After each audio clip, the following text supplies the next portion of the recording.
Hi everyone, this video has to do with a 2018 Audi RS5 and a maintenance warning that I got on the dash saying we had low brake pad wear and it need to be replaced.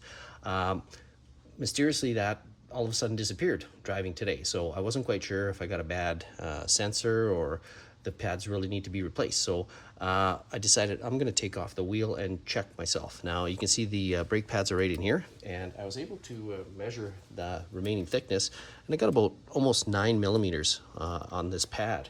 And the new ones are in the 10-11 range, so I'm not really sure why it would need to be repaired. So I thought maybe another cause for that warning would be a sensor. So on the driver's side, you do have this sensor right here that clips into one of the brake pads, the inner brake pads.